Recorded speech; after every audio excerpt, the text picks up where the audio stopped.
तो जामिया मिलिया इस्लामिया में हुए तशद्दुद मामले पर आज दिल्ली हाई कोर्ट में सुनवाई है। चीफ जस्टिस DN पाटिल और जस्टिस प्रतीक जालन मामले की समाअत करेंगे। पिछले समाअत में दिल्ली पुलिस की जानिब से हाई कोर्ट में सॉलिसिटर जनरल तुषार मेहता पेश हुए थे, जिन्होंने कहा था अर्जी गुजार नबीला हसन का वो बयान गैर जिम्मेदाराना है जिसमें उन्होंने खुद पर हमला करने का इल्जाम लगाते हुए पुलिस पर कार्रवाई करने की मांग की है। वाज़ेह रहे कि अर्जी में जामिया में हुए तशद्दुद की जांच के लिए जुडिशियल कमीशन तश्कील देने की भी मांग की गई है।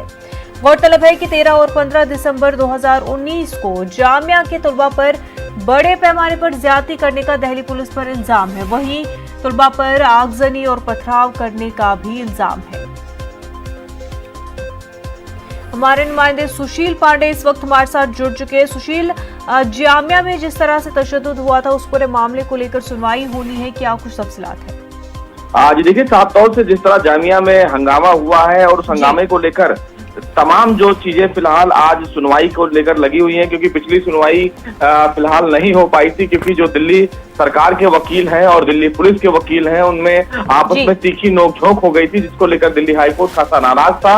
दिल्ली हाईकोर्ट में साफ तौर से ये कहा गया था कि जो दिल्ली पुलिस के स्टैंडिंग काउंसिल है उनको LG की तरफ से परमिशन मिला है और इसी बीच जामिया वायलेंस के बीच में जो अहम सुनवाई होनी थी वो नहीं हो पाई थी। आज उम्मीद ये है कि आज दोनों जो वकील हैं जो दिल्ली सरकार को रिप्रेजेंट कर रहे हैं और दिल्ली पुलिस को, वो अपना स्टैंड क्लियर करके आएंगे और उसके बाद दिल्ली हाईकोर्ट इस पूरे मामले की सुनवाई करेगा। कई इस पूरे मामले को लेकर लगभग 169 चार्जशीट दाखिल हो चुकी है। अब ऐसे में आज दिल्ली हाईकोर्ट में स्टेटस रिपोर्ट दाखिल करना है दिल्ली पुलिस को, तो देखना यह है कि आज जब सुनवाई होगी तो दिल्ली पुलिस अपनी क्या कुछ दलीलें रखती है। मुनज़्ज़ा, बिल्कुल सुशील।